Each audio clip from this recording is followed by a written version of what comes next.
Hello friends, welcome to study group Pathshala. मैं उल्लास और आज की क्लास में हम लोग डिस्कस करेंगे एक इम्पॉर्टेंट निबंध को। ये निबंध होगा भारत में बेरोजगारी की समस्या पर। ठीक है, ये काफ़ी ज़्यादा इंपॉर्टेंट टॉपिक है आप सभी के लिए। इसको आप जरूर तैयार करिए, स्पेशली एसएससी, सीजीएल, सीएचएसएल और अदर एग्जाम्स के लिए इस टॉपिक को आप जरूर तैयार कर सकते हैं। राइट, और इसकी कंप्लीट प्लेलिस्ट को जरूर वॉच कर लीजिएगा। सारे जितने मोस्ट एक्सपेक्टेड टॉपिक्स हैं उनको आप कवर कर सकते हो, और साथ ही साथ इसकी लेटर की प्लेलिस्ट को भी वॉच कर लेना। डिस्क्रिप्शन आपको लिंक मिल जाएगा, वहाँ से जाके आप दोनों ही प्लेलिस्ट को देख सकते हो अच्छे से। राइट फ्रेंड्स, इसके साथ ही साथ फ्रेंड्स आप इन बुक्स को ले सकते हो जो आपको हिंदी और इंग्लिश दोनों मिल जाएंगी। यहाँ पर आपको 70+ टॉपिक्स मिल जाते हैं तैयार करने के लिए, जिनको आप ले सकते हो, और सारे मोस्ट इंपॉर्टेंट जितने भी टॉपिक्स हैं वो सब आपको इसमें मिल जाएंगे।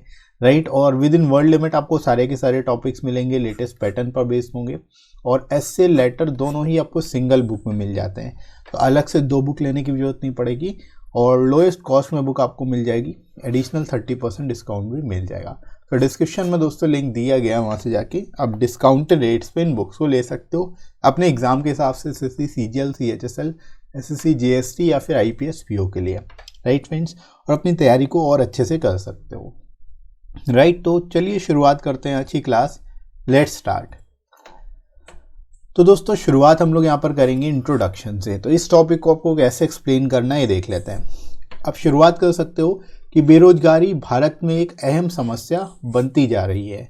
जब कोई व्यक्ति काम करने योग्य हो और काम करने की इच्छा भी रखता हो, लेकिन उसे काम का अवसर प्राप्त ना हो, तो वह व्यक्ति बेरोजगार कहलाता है। ठीक है, तो यहाँ पर आप सिंपल सी डेफिनेशन लिख सकते हो कि बेरोजगारी क्या है, भारत में एक अहम समस्या है, और कौन व्यक्ति बेरोजगार कहलाता है? वह व्यक्ति जो काम करने योग्य हो और काम करने की इच्छा भी रखता है, लेकिन उसे काम के अवसर नहीं मिलते। ठीक है, यानी उसको काम नहीं मिल रहा है, तो ऐसे व्यक्ति को हम लोग बेरोजगार बोलते हैं। ठीक है, वो व्यक्ति क्या कहलाएगा? बेरोजगार कहलाएगा। राइट, तो शुरुआत आप इस तरह से कर सकते हो। आज हमारे देश में लाखों लोग बेरोजगार हैं। ऐसा इसलिए है क्योंकि नौकरियां सीमित हैं और नौकरी पाने वालों की संख्या असीमित हो चुकी है।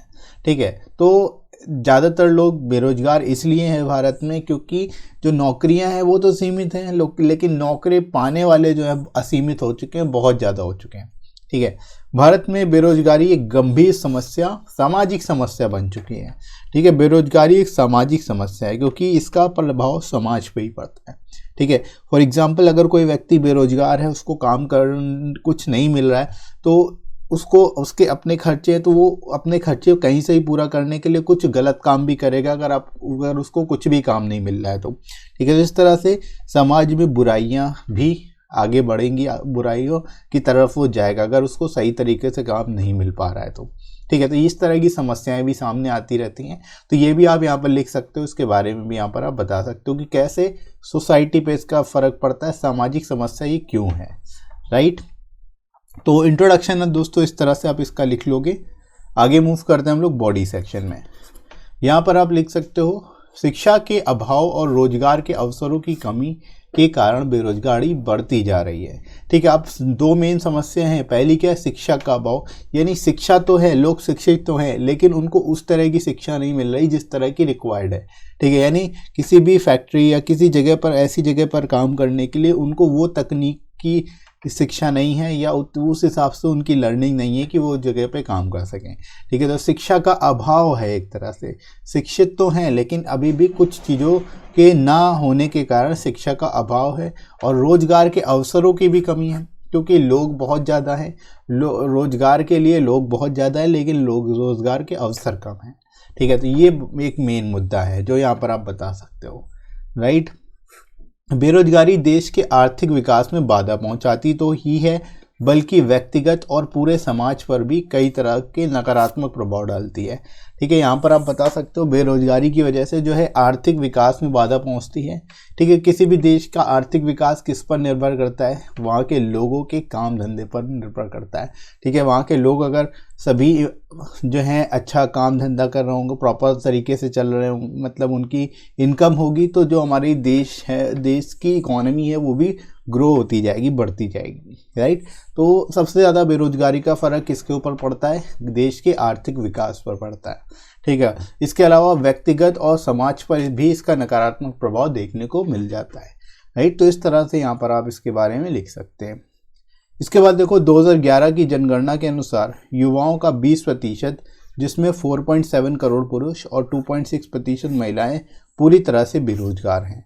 ठीक है, 2011 की जनगणना के अनुसार आप यहाँ पर बता सकते हो कि इस देश में 20% लोग ऐसे हैं जो कि बेरोजगार हैं, जिनमें 4.7 करोड़ पुरुष और 2.6 करोड़ महिलाएं शामिल हैं। राइट। यह युवा 25 से 29 वर्ष की आयु से हैं। यहाँ पर आप बता सकते हो जो ये जो युवा हैं जो बेरोजगार हैं वो 25 से 29 वर्ष की आयु के ही हैं, जो बेसिकली बेरोजगार हैं। ठीक है, तो ये काफ़ी बड़ा नंबर है, काफ़ी बड़ा यहाँ पर परसेंटेज है। तो ये आप देख सकते हो जो भारत में बेरोजगारी जो है वो काफ़ी ज़्यादा चरम पर है। राइट। तो इस तरह से यहाँ पर आप लिख सकते हैं। आगे दोस्तों मूव करते हैं हम लोग बॉडी में ही। यहाँ पर और भी चीज़ें आप एक्सप्लेन कर सकते हो, जैसे कि यही कारण है कि जब कोई सरकारी नौकरियाँ निकलती हैं तो आवेदकों की संख्या लाखों को पार कर जाती है। ठीक है, अब जब कोई भी सरकारी नौकरी आती है तो उस केस में जब आवेदन भरे जाते हैं तो वो लाखों में होते हैं। उसका सबसे बड़ा कारण यही है कि ज़्यादातर लोग अनएम्प्लॉयड हैं। राइट। तेजी से बढ़ती हुई जनसंख्या भारत में बेरोजगारी का प्रमुख कारण है। ठीक है, यहाँ पर आप बता सकते हो जो तेजी से जनसंख्या बढ़ रही है यही बेरोजगारी का एक मुख्य कारण बन चुकी है। तो जनसंख्या नियंत्रण करने की ज़रूरत है। राइट।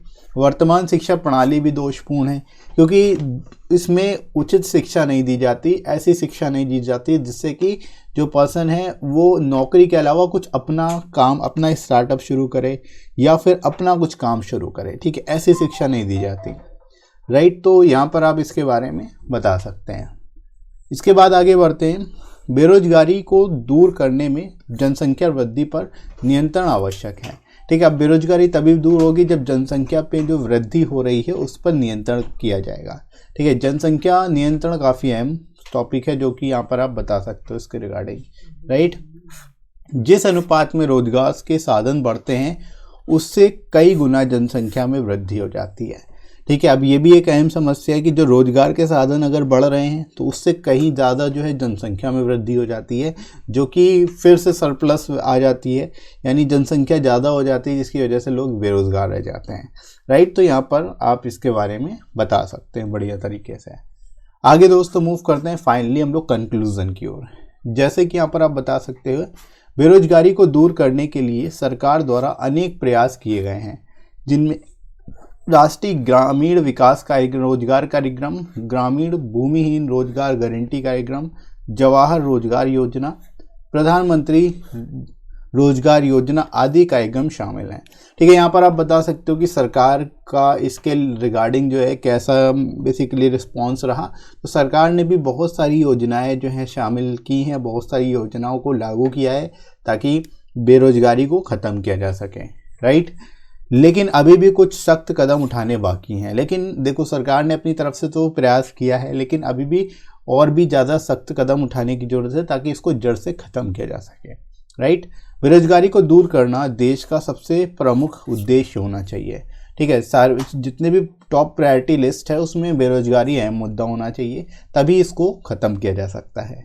राइट दोस्तों, नागरिकों को अधिक से अधिक नौकरियों के निर्माण के साथ ही रोजगार के लिए सही कौशल प्राप्त करने के लिए प्रयास करना चाहिए। ठीक है, यानी कि जो नौजवान हैं, जो नागरिक हैं, वो नौकरियां तो चाहते हैं लेकिन उनको सही कौशल प्राप्त नहीं होता, मतलब उनको उतनी स्किल उनको इतनी नहीं होती। तो सभी नागरिकों को ये कोशिश करनी चाहिए कि वो सही कौशल या सही स्किल, प्रॉपर स्किल्स जो है वो डेवलप कर सकें अंतर्गत, ताकि उनको आसानी से नौकरियां मिल सकें। राइट। तो इस तरह से दोस्तों इस टॉपिक को आप लिख सकते हो बेस्ट पॉसिबल वे में, और सजेशन भी दे सकते हो हर तरह का। यहाँ पर आप उसके बारे में बता सकते हो कि उसका इम्पैक्ट क्या होगा। तो टॉपिक के रिगार्डिंग इस तरह से आप इस टॉपिक को लिखोगे। राइट। तो आई होप आपको समझ में आया होगा कैसे इसको आपको लिखना है एग्जाम में। राइट दोस्तों, और इसके साथ ही साथ आप इन प्लेलिस्ट को जरूर वॉच कर लेना है, जिसमें आपको सारे इंपॉर्टेंट ऐसे के टॉपिक और लेटर के दोनों के मिल जाएंगे, उनको आप तैयार कर सकते हो। इसके साथ ही साथ प्रीफिक्स और एप्लीकेशन की प्लेलिस्ट भी बनी हुई है, उनको भी आप देख लेना, ताकि आपके एग्जाम में कोई भी किसी भी तरह का टॉपिक पूछा जाए तो आप उसको कर पाओ एग्जाम में। राइट।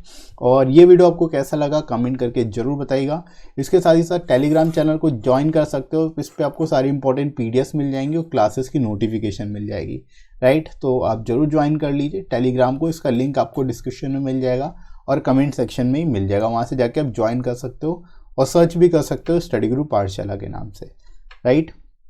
और ये वीडियो आपको आई होप अच्छा लगा होगा, वीडियो हेल्पफुल लगा हो तो लाइक करिएगा, इस वीडियो को शेयर करिएगा अपने सभी दोस्तों में और सब्सक्राइब कर लीजिए चैनल को अगर आप में से कोई नया है तो, राइट फ्रेंड्स। तो अभी के लिए इतना ही, नेक्स्ट मिलते हैं अगली क्लास में। Thanks for watching.